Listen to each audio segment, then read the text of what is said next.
on. I'm going to go to work in a short while, and to KRTD Media and Chicago Corner they're having 420 about a very special subject that happens on 420.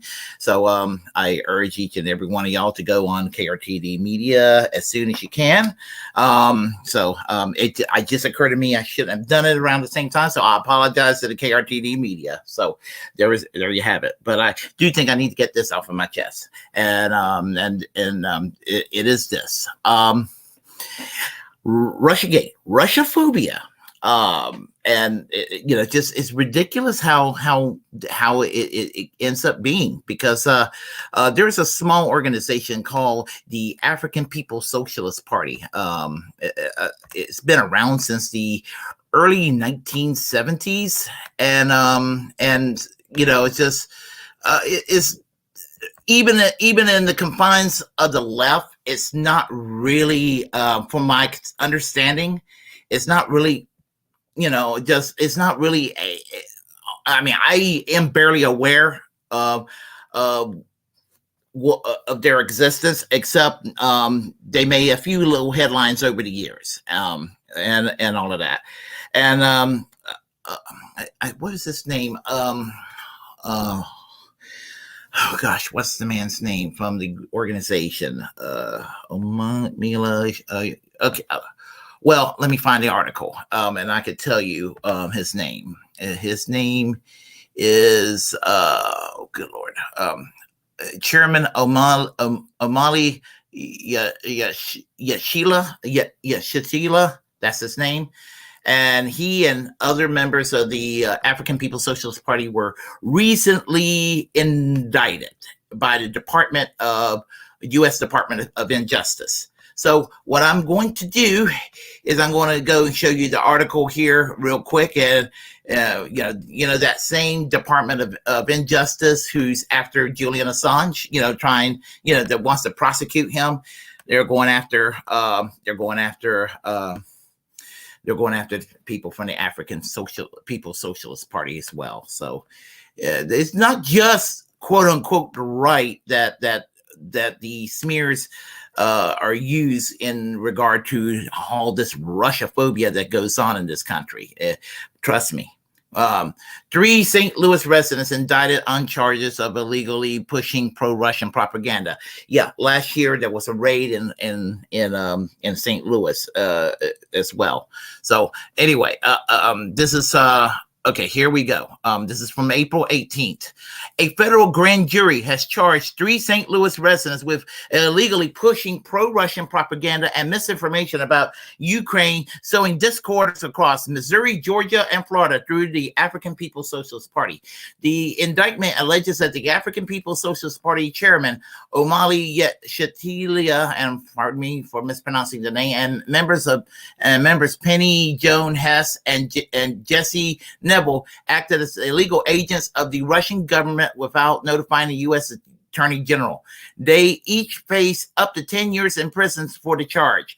They also face up to 5 years in prison for conspiring to have U.S. citizens act as illegal agents.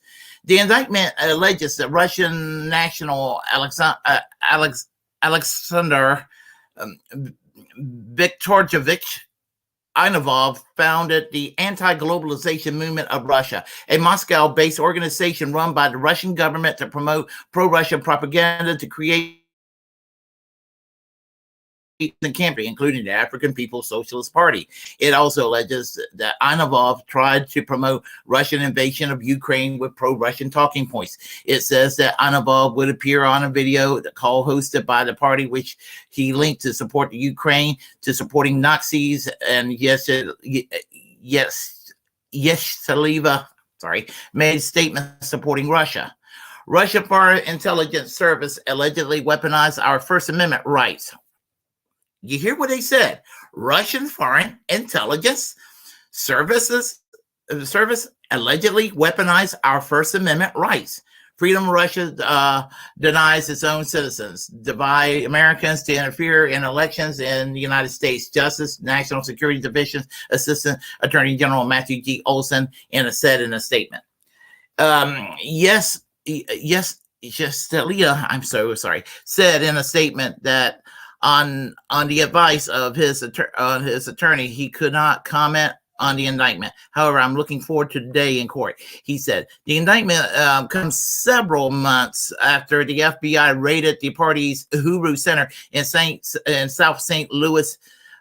Agents raided the party's St. Petersburg's office as well. Yet Yeshitela said that at the time of that his organization had never taken money from the Russian government. The Uhuru Center drew attention last year after it had raised money for projects across the city, including nearly $130,000 from GoFundMe for a basketball court in the Fairground neighborhood.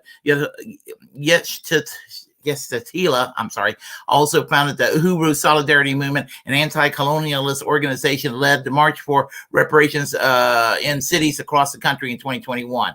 In an interview with the St. Louis on the air last year, this is from the NPR, Yeshitela addressed the raid and acknowledged visiting Russia in the past, but denied taking money from the Russian government. Yes, I've been to Russia, quote unquote, but I've been also to South Africa. I've been to Ghana. I've been to various other places in Africa. I've been to Nicaragua.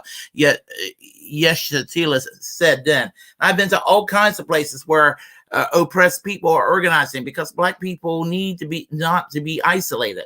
The indictment accuses Ivanov and two other Russian nationals of conspiring to influence political campaigns and influences in democratic elections. The three also face 10 years for acting as illegal agents of the Russian government. So you see, there you go, right there. Now, as far as that's concerned, as far as it's concerned regarding, Russia and all that, I don't want to go too much into, election conspiracy theories and all that, because I don't want the algorithms to go and shut me down. But I want to comment on it. And my comment is this, and it is this, that if we're going to go after people who are allegedly pro-Russia in regard to some local election in St. Petersburg, Florida, I don't want to ever hear anybody call somebody an anti-Semite if for AIPAC, the American Israeli Political Action Committee, trying to influence elections here in the United States, or the Saudi Arabian lobby, or the Chinese lobby, or any other lobby, because nobody's ever, nobody. I mean, well, they do a little bit with China. It depends who it is with the Israel. I mean, they kind of do attack them, but what I'm saying is nobody's actually arrested these people for all these other countries. But for some reason, Russia is the target, and that's what I'm getting at. And so if you're going to do this. I'm not saying do this across the board, like I really mean do this across the board, but I'm just like, where's the consistency? That's basically the point I'm trying to make. And the point is that there is no consistency at all, not one bit. But I'm gonna tell you, Russia-phobia, Russiagate. And I've been called pro-Russia myself, and it's not. I'm not pro-Russia. I'm not anti-Russia. I mean, I'm not pro-Ukraine. I'm not anti-Ukraine, and I just want to make that abundantly clear. But just remember this: U.S. Department of Justice. Just remember who are there. One person there that they're particularly after right now, who they would like to see dead, who is dying slowly at Belmarsh prison in the UK, and Belmarsh is Britain's Guantanamo Bay. Julian Assange. They don't give a damn about the First Amendment, and they don't give a damn about the First Amendment. I do, and I'll probably get punished for posting this video, but anyhow, I have to do what I have to do. So you think about 2016, somebody's very angry about 2016. That's all I got to say with no further comment than just put two and two together. Somebody's very angry about the 2016 election. And I just think that when it comes to why we ended up having Trump in the White House in 2016, it was because Hillary Clinton fucking sucked. I don't like Donald Trump, but you know what? I didn't vote for Trump. I didn't vote for Hillary Clinton. I didn't vote for Donald Trump in 2020. I didn't vote for Joe Biden. They're all from both parties. Both parties fucking suck. They suck ass. Both parties. In fact, I probably am not going to ever vote in another election again. That's how I feel about American elections, because my voices are just pissed on. My concerns are pissed on. So let's see. What else can I say about this? But people say, talk about Russia and right wing and everything. They don't just target the right wing. They target the left with this sort of thing. They have said this about Jill Stein. They said this about Bernie Sanders. They said this about Tulsi Gabbard, who's, I guess, still left wing 50% of the time. But you get my point. And the thing about it is that this. It's about basically anybody who has an outsider point of view. They're going to demonize such a person, and that's what it comes down to. So anyway, free speech is free speech, and if a government that's so goddamn basically so nervous about speech, tells you, that they have something to hide. Authoritarian governments do this sort of thing. They don't like something, they shut you up. That's how it is. I like a society that's free. And thing about it is that they'll go and try to go and lump people in. You go and try to associate and say you're the right thing for doing this. Brianna Joy Gray got some pushback recently. She got some pushback recently for not necessarily defending Donald Trump per se, but with the raids at Mar-a-Lago, when she commented that hey, what they're doing to Trump, they did this to the Black Panthers, they did this to communists, they did this to African Americans in the civil rights movement. It wasn't that she was praising Trump. It was not at all. She was basically saying, this is politically charged, and she was correct. But when people chastised her, saying, well, Marjorie Taylor Greene agrees with Brianna Joy Gray. My point and my comment about that is, for those that want to go and lump Brianna Joy Gray with Marjorie Taylor Greene, this is my message to you all. Don't ever put Marjorie Taylor Greene in the same sentence with Brianna Joy Gray ever again. Never put Brianna Joy Gray, who is absolutely awesome, in the same sentence with Marjorie Taylor Greene, who is the absolute scum of the earth and is basically just scraps of shit in a toilet. So never put Brianna Joy Gray and Marjorie Taylor Greene in the same sentence. And that is just the most offensive thing I ever heard. Now, I'm going to play you a portion. Sorry, that was my alarm.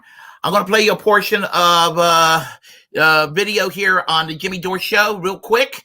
And this is Max Blumenthal, and he gives his comment about it, and I'll conclude real quickly afterwards. Hold on here, and here we go. Take it away, Max Blumenthal. Okay, here we go. All right. After country after country, this is a CIA spinoff, and what we're seeing here with the Department of Justice is a small group, mostly locally based group, being accused of doing a fraction of what the U.S. does abroad without any coherent or concrete evidence at all, which really just speaks to the hysteria that's been stirred up in this country and the complete hypocrisy of Russiagate. I mean, the U.S. has done millions more than Russia was even accused of doing during the whole Russiagate saga. So I'm in a way, I actually didn't think this was even going to go to trial because the case looked so shabby. But in a way, I'm looking forward to the trial because it's going to be putting this entire phony narrative on trial that Russia's interfering in elections through Black Americans and dissident groups. And we should remember, by the way, that Omali Yeshitela, the chairman of this small party, when he was raided, it was a military-style raid. It looked like Waco. They brought literal, like, robot dogs into his house, drones, basically militarized troops, militarized cops, had armored vehicles outside his home. This is for an 80-year-old man who was apparently unarmed. And what his crime appears to be is that he just hasn't fallen in line with the Democratic establishment. If he had done so, I don't think anything would have happened. He said that himself. He said, I ain't never worked for a Russian. They know I've never worked for Russia. Their problem is I've never worked for them. Yeah, that is the problem. Go ahead. Is this for 2016 election that they're accusing them of having done this, or is this since then? I think it's local elections in St. Petersburg. And the other thing is, all right, I might not have a thorough enough understanding of the indictment, but what I remember is that they're accusing Ayanov of paying for some trips, like 2 or 3 trips that members of the Uhuru or African People's Socialist Party took to Moscow to participate in conferences. So I don't even know how that's related to elections in any way. What the heck happened here? Hold on, I don't know what's going on. That's okay. That's okay. Commercial. That's okay. That's pretty much it for that. But you get the gist of what he's saying there. And here's another thing I want to point out. Misty Whiston, who does fabulous work with Julian Assange, raising an awareness, and she does that as a thankless task. I want to read this quote when commenting on the indictment against the people from the African People's Socialist Party, the Uhuru movement. And she says, quote unquote, and she is spot on here. She says right here in this tweet, she says here, it's funny, I don't see any of the quote unquote free speech right. And she was referring to the right wing. It's funny, I do not see any of the free speech right speaking out against the arrest of the 4 Uhuru members. I guess that would fuck with their victim narrative about how it's only the right that's being silenced. No fucking consistency on either stupid side. She's correct. She is correct. And there is a persecution complex by those on the right, and they act like that only the left persecutes and silence, and nobody on the right ever does that. And that's absolutely just wrong, and it's bullshit. It's a fucking lie. Yeah, there are people on the right that do get silenced. They do get silenced by the left, and get silenced by the shitlibs. They even get silenced by some of the normies on their side. And I oppose censorship against the right. I oppose censorship when it's imposed against the left. And there's a whole lot of that goes on out there too. So, but it never gets addressed properly. And people think that cancel culture only exists and is only executed and put into practice against the poor, defenseless right who are minding their own business. And that's just really, honestly, not true. Really, it isn't. So, real quick, and before I go, on the chat line here, we have right here, we have, yes, I think he's going to be in for a treat on Saturday. Choosy heretics choose. Coronation revolutions now. I take it you're a Portuguese American. If for every election there is an equal opportunity reaction, the future headlines will read, U.S. citizens and ranks indicts Knights of Malta via military tribunals convene standing legal justice. Let's see. He says here, actually, it'll be more like Knights of Malta arrests there. Okay. All right. Well, as a snipe hunter says, hi. And let's see here. Daniel Berry Sports Highlights said, yo. as I try to read as many chats as possible. Okay, I'm here I'm here. I made it. There's a lot of competition at the moment. Let's see here. Diaper the IHS place car exonerate Assangeville. Exile the Knights of Malta stand because we're too sexy and we got to have it. Let's see here. I voted for Jill Stein and my voter is broken and we got something done to answer in blowing my name and your schedule. Yeah, I voted for Jill Stein and I'd do it again and again and again and again, even though some people got pissed off that I did it. Yes, Marjorie Taylor Greene is a bigot and bigotry, politics and the war. We've proven failures at expelling fascism. Let's see. Marjorie Taylor Greene is correct about the lasers from space, not through the origins. Okay, I see what you're saying. Yeah. You're saying they're not quote unquote Jewish space lasers. I see what you're saying. Yeah, I mean she's still a crazy batshit lunatic though. Yeah. Let's see. Marjorie Taylor. Let's see. That is how they take issues and unwarp them in a possible deniability by association. And here we end warp and not unwrapped. Okay. And I am about ready to log out, but I will make a quick announcement. And that is tomorrow afternoon tomorrow morning, rather, at 11:30 a.m. Fiorella Isabel, the co-host of the Combo Couch, will be interviewed. She'll be interviewed. It'll be about an hour.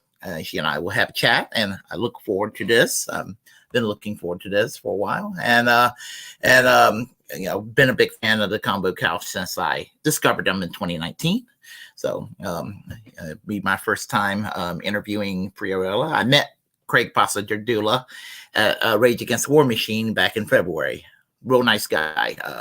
And all that. So hopefully I'll interview him one of these days too. So, but anyway, let's see here. Another announcement to be made on Saturday night at 8-ish Eastern Standard Time. We'll have the Saturday night feature with KRTD Media, where I'll be talking about the Carnation Revolution. So there is that. And right now, as you go on the KRTD website, you'll see a video. Let me go ahead on that video right now, and you can see it right there. Just go on to KRT. Just type in KRTD on YouTube. That's all you have to do. KRTD. You just need to be able to buy the ingredients for it. Yeah, I guess it's going to be. As you can see, here's everybody like here. When had it's a celebration live stream for A20. Where you're not overmaking it. Go over there, tell them I said hello, or making it, and y'all take care. Not and take over the flavor of the dish. Y'all take care. It's got a compliment. But and yeah, go ahead okay. and. So what else is going on? And I'm gonna do that. And anyway, let me just conclude by saying, if you like what you heard, please press like and comment. Comments you disagree, we'll have a conversation. Feel free to share the content on this channel. As a First Amendment absolute, this is my duty to inform you to create your own platform and utilize it, because we are, in fact, the muckrakers of our time. Hit the subscribe button, hit the notification bell on the YouTube. Follow me on Twitch. Follow me on Facebook and Twitter, because I live on Twitter, obviously. And reject corporate media. And until next time, I am Willy Bragg, and I will see y'all again soon, tomorrow morning at 11:30 a.m. Eastern Standard Time. For Fiorella Isabel, be there.